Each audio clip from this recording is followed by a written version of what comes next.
혹시 여러분들은 시크릿 가든이라고 하는 드라마를 기억하십니까? 현빈 신드롬이 일었던, 그리고 또 파리의 여인이라고 하는 드라마를 기억하십니까? 내 안에 너 있다, 애기야 가자, 뭐 이런 일이 있었던, 이 어마어마한 재산을 소유한 부잣집 남자와 평범하거나 아니면 찢어지게 가난한 여자와의 이루어질 수 없을 것 같지만 결국 이루어지는 사랑 이야기. 반대로 부잣집 여성과 가난한 남자 간의 사랑 이야기. 이 드라마나 영화에 빠지지 않고 등장하는 레파토리입니다. 서로 접점이 하나도 없을 것 같았던 남녀가 어떤 계기로 알게 되고, 말도 안 되는 계기죠.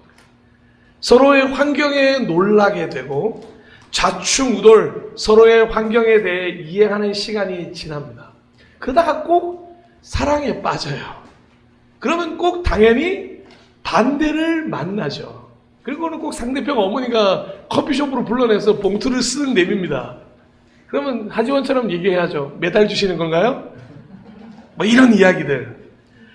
그렇게 당연히 반대를 만나지만 모든 걸 다 버리더라도 나는 사랑을 얻을 거야 하면서 결국에는 사랑도 얻고 부도 얻는, 결론이 하나도 가난한 집에서 끝나는 집을 본 적이 없어요. 결국에는 다 용서받고 부잣집에 삽디다, 화가 나게.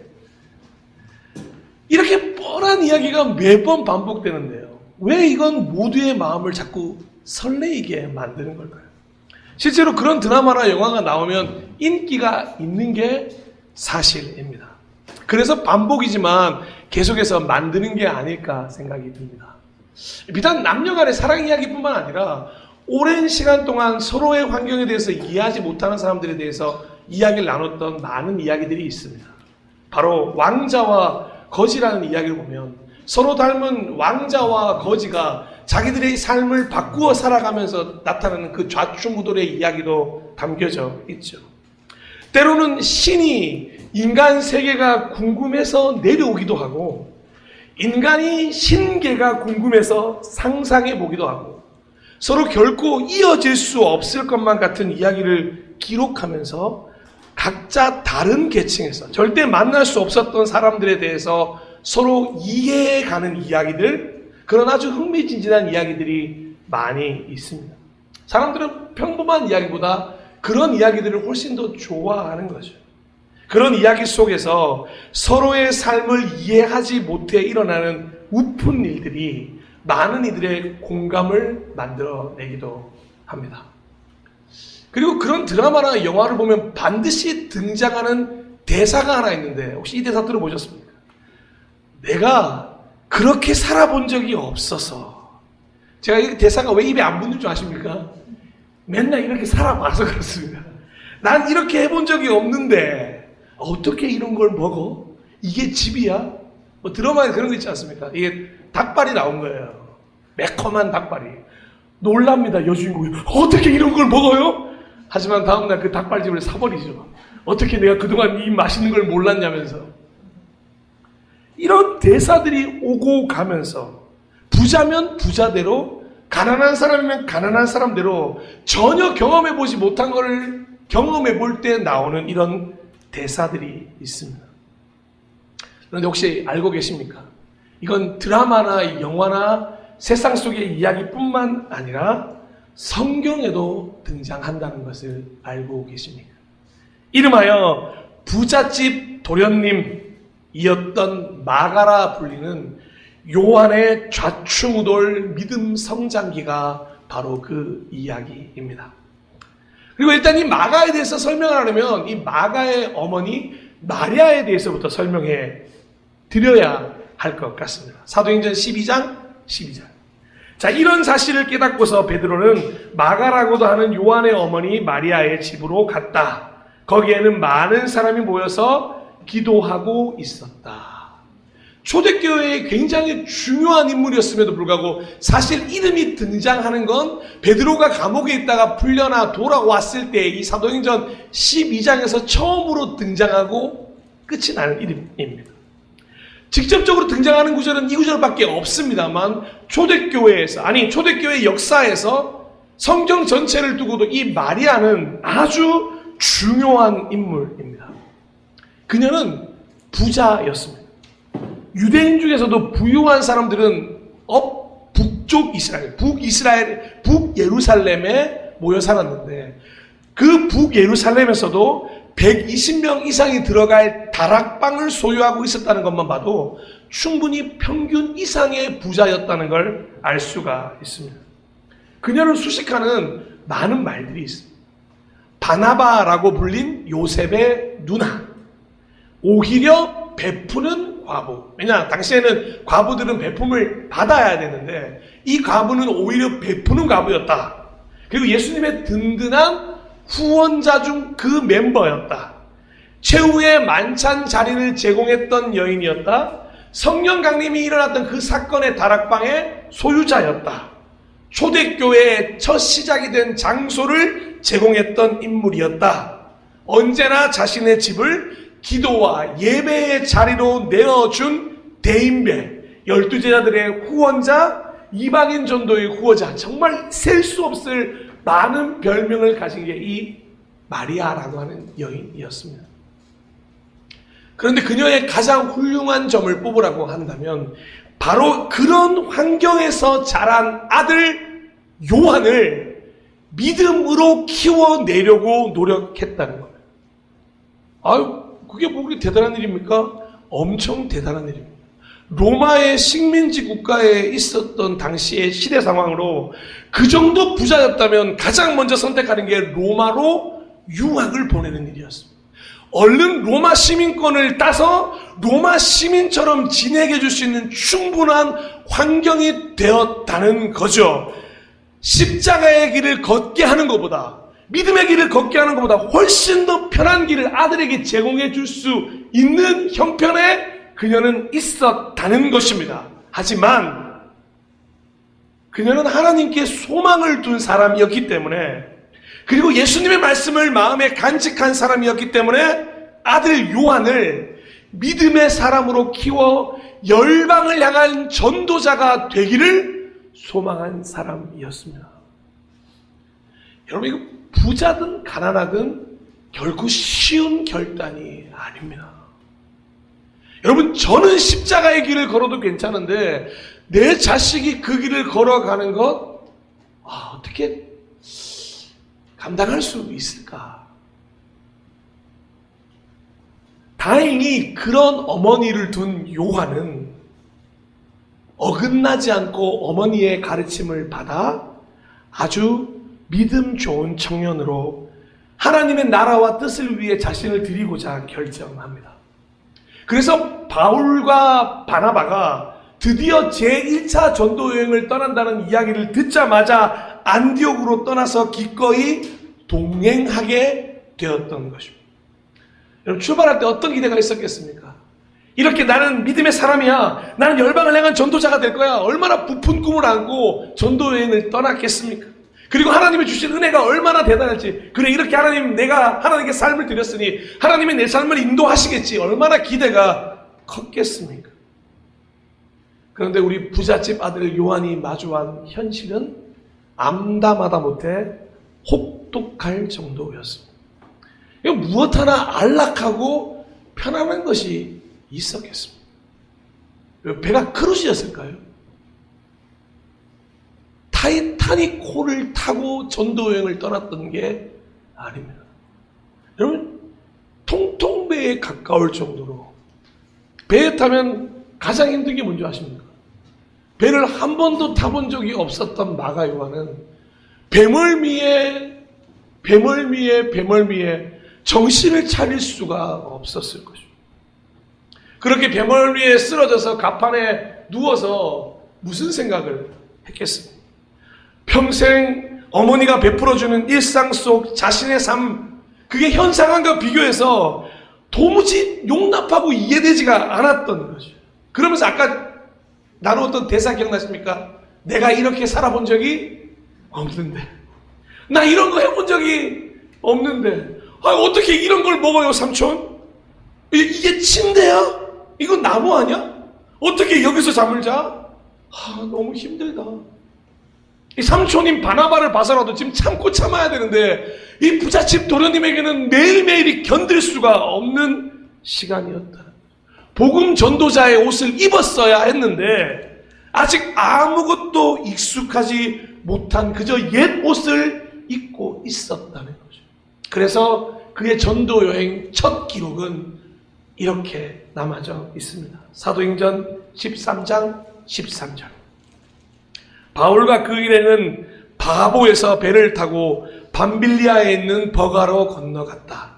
그런데 요한은 그들과 헤어져서 예루살렘으로 돌아갔다. 어쩌면 시작한 것만도 못한 결과였습니다. 주변 사람들의 따가운 시선도 시선이지만 요한 스스로 얼마나 스스로에 대한 자책감에 힘들어했겠습니까? 얼마나 자기 스스로가 안타까웠고 자기 스스로가 얼마나 원망스러웠겠습니까? 여러분 당장 집으로 돌아왔으니까 몸은 편해졌을 거예요. 그 누리던 모든 환경은 그대로 있었기 때문에 맛있는 밥, 편안한 집에서 다시 모든 걸 누리게 되었을 겁니다. 그런데 몸이 편해지고 나니 마음은 더 불편해지는 거예요. 여러분 마음이 편했을까요? 전혀 그렇지 못했을 거예요. 지금 바울과 바나바는 계속해서 전도여행 중인데 자신은 다시 집으로 돌아와 똑같은 삶을 살고 있죠. 아마 어머니 마리아 보면 안겨서 막 눈물을 흘리고 후회하면서 자신의 부족함을 말하면서 얼마나 많은 눈물을 흘렸겠습니까? 그렇다고 어머니 마리아가 그런 마가 요한을 데리고 따끔하게 말이나 한마디 해줄 수 있었겠습니까? 그렇게 복음을 들고 가겠다고 했지만 어려운 상황에 부딪힌 그 아들 이 모자는 정말로 아무 말도 할 수가 없었을 거예요. 여러분 어떻게 해야 될까요? 여러분이라면 이런 상황에서 포기하시겠습니까? 마가 요한은 기로에 놓인 겁니다. 여기서 끝내야 할까? 내 복음 전도자의 꿈을 여기서 접어야 할까? 다행히도 마가 요한은 아니 여기서 끝내지 말아야지. 그럼에도 불구하고 내가 다시 한번 시작해 봐야지. 그러면서 어머니 마리아는 마가 요한을 용기로 북돋우기 시작했을 겁니다. 그래서 그 유명한 말이 여기서 등장하지 않았을까요? 실패는 성공의 어머니다. 여기 사도행전 13장의 기록으로부터 다시 성경에 요한이라고 하는 이름이 등장하는 사도행전 16장까지가 제1차 전도여행의 기간입니다. 그 전도여행의 기간은 대략 2년 정도로 알려져 있습니다. 저는 이 2년이 마가 요한에게 아주 중요한 시간이었다고 생각합니다. 여러 가지로 유추해 보았을 때 마가 요한은 예루살렘으로 돌아온 뒤 포기한 게 아니었기 때문입니다. 여러분 실패했습니다. 하지만 그럼에도 불구하고 실패자로 결론 지은 게 아니라 다시 전도 여행을 떠날 준비를 한 시기였다는 거죠. 먼저 마가 요한은 가장 취약했던 배를 타는 연습부터 시작했을 것입니다. 그리고 여러 가지 상황에 익숙해지기 위해 자신이 받고 있던 모든 부잣집 도련님의 혜택을 스스로 포기했을 것입니다. 바로 바울이 훗날 고백하게 되는 그 마음을 그때 마가 요한도 배우기 시작했다는 거죠. 빌립보서 4장 11절에서 13절 말씀. 내가 궁핍해서 이렇게 말하는 것이 아닙니다. 나는 어떤 처지에서도 스스로 만족하는 법을 배웠습니다. 나는 비천하게 살 줄도 알고 풍족하게 살 줄도 압니다. 배부르거나 굶주리거나 풍족하거나 궁핍하거나 그 어떤 경우에도 적응할 수 있는 비결을 배웠습니다. 나에게 능력을 주시는 분 안에서 나는 모든 것을 할 수 있습니다. 아멘. 마가 요한은 이 2년 동안 깨달은 거죠. 내 노력으로 전도여행을 떠나는 게 아니라 하나님의 능력으로 하나님 안에서 그분이 가르침 가운데서 준비해야 한다는 걸. 많은 성도사님들이 처음에 실패할 때 어떤 경우에 실패하는지 아십니까? 자신의 힘으로 준비할 때 실패합니다. 놀랍지 않습니까? 자신의 힘으로 언어도 공부하고 정말 많은 걸 준비해서 야, 이 정도면 됐어. 나 정말 많이 준비했어. 그런데 이상하게 실패해요.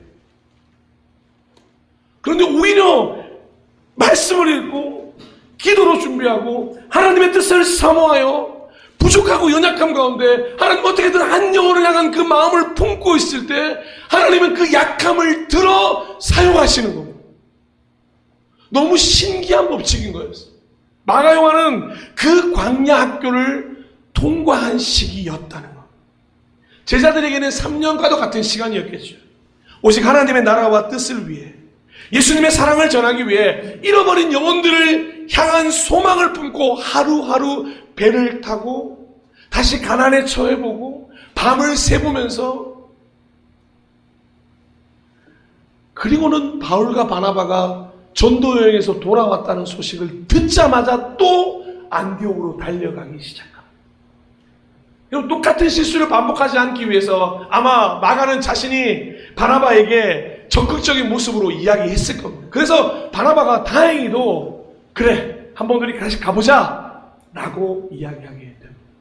그런데 여러분, 마가 요한의 진짜 어려움은 여기서부터 시작돼요. 마가 요한이 큰 난관을 만나게 되는데 바로 같은 동역자라고 생각했던 사도 바울이었습니다. 사도행전 오늘 읽었던 15장 말씀. 며칠 뒤에 바울이 바나바에게 말하였다. 우리가 주님의 말씀을 전파한 여러 도시로 신도들을 다시 찾아가서 그들이 어떻게 지내고 있는지를 살펴봅시다. 자, 2차 전도여행을 시작하자는 이야기입니다.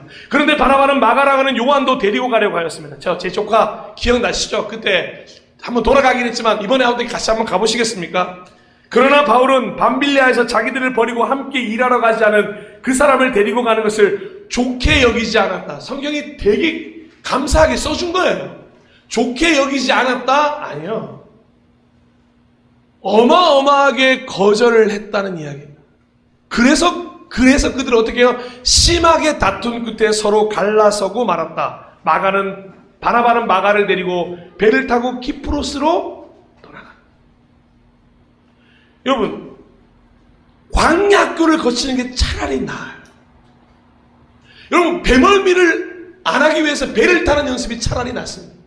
여러분, 우리의 신앙생활에서 가장 어려운 게 뭔지 아십니까? 이 사람이라는 난관을 만날 때, 특히 동역자라고 생각하는 사람을 난관으로 만날 때, 다른 사람도 아니고 바울이지 않습니까? 예수님을 핍박하다 예수님의 은혜로, 하나님의 사랑으로 돌아섰던 바울이라면 충분히 이해해 줄 수 있을 거라고 생각했던 마가 요한 아니었겠습니까? 그런데 너무도 큰 난관을 만나게 된 것.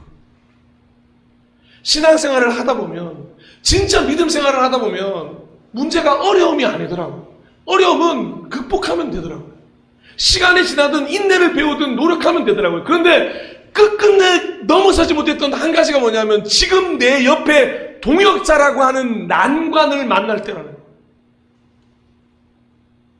지금 마가 요한은 진짜 훈련이 여기서부터 시작되었다.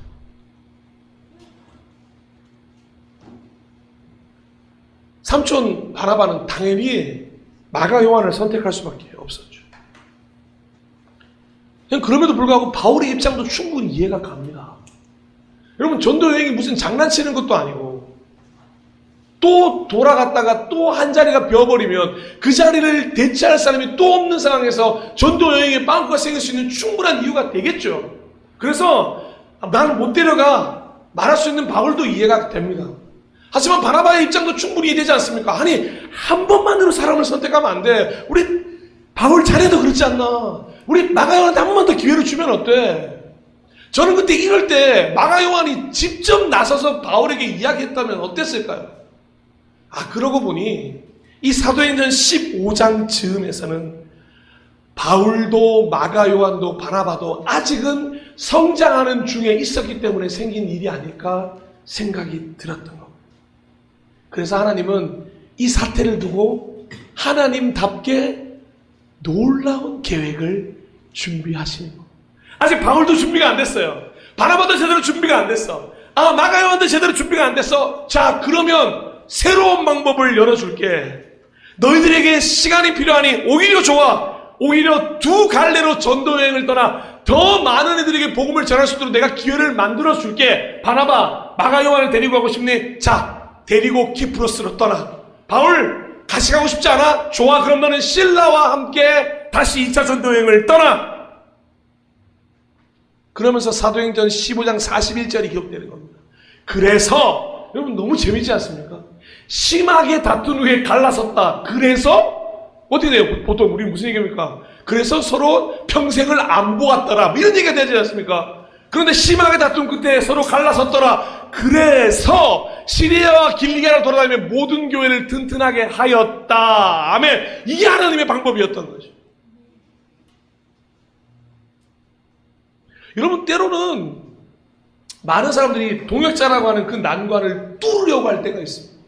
내 힘으로 말이죠. 이겨먹으려고 할 때가 분명히 있어요. 내가 어떻게든 너 이기고 만다. 내가 어떻게든 네 인정을 받고 만다. 예, 물론 그 마음도 중요하죠. 그런데 아직 서로가 준비되지 않은 시간이었다면 각자 서로 기다림 가운데 각자의 길을 걸어가야 될 수도 있어야 된다는 걸 오늘 성경은 우리에게 보여주고 있다는 거예요. 여러분, 내가 10걸음 갈 때 옆에 있는 동역자 한 걸음 걸을 수 있습니다. 우리 그걸 인정해 줘야 돼요. 왜 너는 10걸음 걷지 못하냐고 잡아당기는 게 아니라 내 걸음을 9걸음 늦추던가 아니면 내가 10걸음 먼저 가 미리 준비하고 있던가. 쟤는 한 걸음밖에 못 걸어요, 하나님. 왜 저런 사람을 저한테 붙여주십니까? 라고 말하는 것이 아니라는 거죠. 그래서 하나님은 오히려 그 일들을 그래서로 만들어 가셨다는 거예요. 여기서 끝이 났을까요?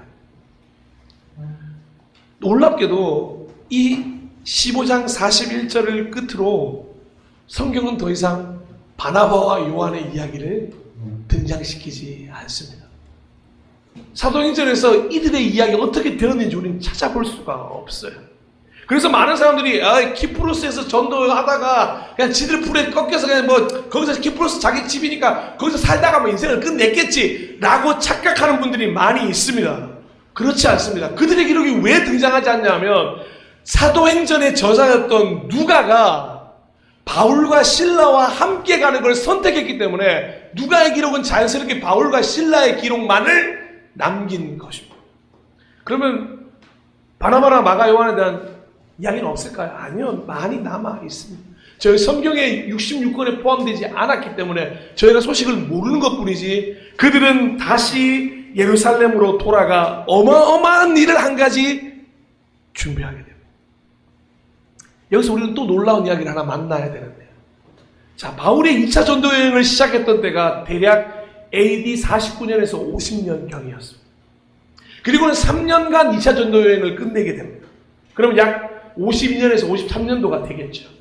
그리고 마지막으로 3차 전도 여행을 떠나고 총 57년에서 58년경 3차 전도 여행까지가 마무리되게 됩니다. 여러분, 이때까지도 바나바와 마가는 성경의 사도행전에 등장하지 않습니다. 그런데 전혀 뜻밖의 한 권의 책을 만나게 되는데 바로 대략 50년대 후반 AD 59년에서 60년대에 기록되었다고 하는 바로 마가복음을 이때 우리는 만나게 되는 겁니다. 바로 그 부잣집 도련님 마가가 쓴 복음서 맞습니다. 여러 가지 자료를 토대로 마가가 1차 전도여행을 그렇게 실패하고 돌아와 2차 전도여행을 바라봐와 떠난 후에 어떻게 했냐? 예루살렘으로 돌아와 베드로의 제자가 되어 함께 경험했던 예수님의 이야기를 토대로 어떻게 하면 복음을 전할 수 있을까? 고민하며 하나님의 음성을 듣고 지었던 이 마가복음을 기록하게 되었다는 거죠. 하나님께서 바울에게는 전도 여행을, 마가 요한에게는 이 복음서를 쓸 사역을 허락해 주신 겁니다. 그런데 이게 왜 놀라운 이야기냐? 디모데후서 4장 11절에 이런 기록이 있습니다. 바울의 이야기입니다. 누가만 나와 함께 있습니다. 그대가 올 때에 마가를 데리고 오십시오. 그 사람은 나의 일에 요긴한 사람입니다. 자, 디모데에게 누가만 나와 함께 있으니 올 때 마가 요한을 좀 데리고 오라고 하는 바울의 이야기입니다. 바울의 제3차 전도여행이 끝나서 로마에 머물던 시기와 이 마가복음이 태동하던 시기의 이 연관성들이 바울이 바로 이 디모데에게 보낸 서신에서 우리가 알 수 있는데 이 사실을 통해서 바울과 마가가 더 이상 다툰 존재가 아니라 이미 화해한 존재라는 것도 물론 알 수 있는 것 그 이상으로 요긴한 도움을 주고 있다고 기록되어 있지 않습니까? 왜 요긴한 도움이냐면 마가복음이 바로 로마인과 다른 이방 기독교인들을 대상으로 기록된 복음서이기 때문입니다. 여러분, 로마 교회에서 땅끝을 향하던 바울에게 직접 만나본 적 없던 예수님의 이야기가 적힌 이 마가복음이야말로 그가 걷는 행보마다 가장 요긴한 복음서가 되었다는 것입니다. 그래서 자신이 만난 예수님과 살아계셨던 예수님의 이야기를 담은 이 마가복음이 하나로 엮어져서 가는 곳곳마다 복음의 역사가 나타나게 되었다는 거죠.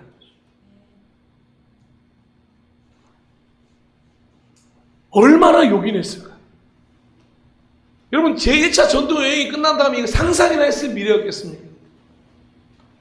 그저 부잣집의 도련님의 한계다, 우리는 생각할 수 있었죠. 하지만 마가 요한은 우리에게 아주 큰 도전을 주는 거예요. 그런 실패자라고 하더라도, 실수하고 넘어지긴 했어도 그럼에도 불구하고 자신을 통해 복음서가 기록되는 주인공이 될 수 있다는 걸 말하는 겁니다. 2025년 우리는 주의 움직이는 교회로 달려왔어요. 하지만 우리 삶을 살펴보면 어디 하나 움직여 본 적 없는 교회로 마무리될 수 있을 겁니다. 움직이는 척했던 교회, 움직이려고 시도했던 교회, 움직이는 교회가 되고 싶다고 생각했던 교회, 그렇게 스스로를 생각하며 내가 한 해 동안 뭐 했지 대체? 내가 왜 이렇게 제대로 살지 못했지? 후회하고 원망하는 우리 모두에게 마가 요한은 다시 한번 자신의 이야기를 들려주는 거고 있는 거죠. 하나님의 나라와 뜻을 위해서 자신이 해본 적 없는 일을 기꺼이 하기 시작했고, 자라온 환경과 다른 환경에 적응했고, 하지 말아야 될 일을 기꺼이 해나갔고, 무엇보다 변화된 자신의 모습을 통해서 수많은 그리스도인들에게 실패자가 아닌 귀감이 되는 인물이 되었다는 것입니다. 실로 이번 한 달을 그럼에도 불구하고의 주인공으로 삼아도 괜찮지 않겠습니까? 그리고 이 마가 요한은 어찌 보면 오늘 2025년 11월 23일을 맞이하는 똑같은 실패자 같은 우리들에게도 위로와 용기와 도전을 주고 있는 건 아닐까요? 사랑하고 존경하고 축복하는 동역자 여러분, 수많은 사람들이 이렇게 질문합니다. 하나님의 나라와 뜻을 위하여 나는 무엇을 할 수 있을까? 마가 요한도 했던 질문이며 우리는 주의 움직이는 교회가 되기 위해 우리도 하나님께 드렸던 질문입니다. 그런데 이 질문에 대한 답, 마가 요한은 이렇게 말해줍니다. 자신의 그 익숙한 환경과 패턴에서 벗어나야 한다고 말이죠. 여러분, 한 해를 돌아보시겠습니까? 결국 우리가 움직이는 교회가 혹시라도 되지 못했던 가장 큰 이유가 있다면 조금도 움직이고 싶지 않았기 때문은 아니겠습니까? 여전히 같은 패턴, 같은 환경에서 살면서 내 꿈만 움직이는 교회였기 때문에 아무것도 달라진 것이 없는 것은 아닐까? 내가 그렇게 살아본 적이 없어서 난 이런 걸 해본 적이 없는데 라고 말하며 스스로의 울타리를 넘어서지 못하는 삶은 아니었습니까? 그래서 우리는 예수님의 다시 말씀으로 돌아가야 합니다. 마태복음 16장 24절, 그때 예수께서는 제자들에게 말씀하셨다. 함께 한번 읽어볼까요? 시작! 누구든지 나를 따라오려거든, 가장 먼저 뭡니까? 누구든지 나를 따라오려거든 자기를 부인하고, 자기를 부인한다는 게 아주 쉽게 말하면 뭐냐? 자신이 생각하고 있던 그 울타리를 걷어내는 걸 말하는 겁니다. 마땅하고 당연하게 생각했던 그 환경, 혜택, 살아온 방식에서 한 걸음 더 하나님의 나라와 의를 향해 방향성을 내딛을 수 있는 삶. 그래서 히브리서는 모세에 대한 기록을 나타낼 때 아주 신기한 말 한마디를 남기고 있습니다. 히브리서 11장 24절, 믿음으로 모세는 어른이 되었을 때에 바로 왕의 공주의 아들이라 불리기를 거절하였습니다. 오히려 그는 잠시 죄의 향락을 누리는 것보다 하나님의 백성과 함께 학대받는 길을 택하였습니다. 왕자로 태어난 왕자로 택함을 받았는데 그 모든 걸 누리는 게 아니라 백성들과 함께 학대받는 길을 선택했다. 모세는 그리스도를 위하여 받는 모욕을 이집트의 재물보다 더 값진 것으로 여겼다. 물질인 만능주의가 팽배했던 이집트 속에서 그리스도를 선택했던 모세라고 히브리서는 기록하고 있는 겁니다. 그는 장차 받을 상을 내다보고 있었던 겁니다. 믿음으로 그는 왕의 분노를 두려워하지 않고 이집트를 떠났습니다. 그는 보이지 않는 분을 마치 보는 듯이 바라보면서 견디어냈습니다. 아멘. 자기를 부인한 삶을 산. 사랑하는 동행자 여러분, 더 정확하게 말씀드리자면 내 생각에서 예수님의 말씀으로, 예수님이 보여주신 삶으로 한 걸음 내딛는 것이 자기를 부인하는 삶. 그게 얼마나 어려운 일인지 잘 알고 있습니다.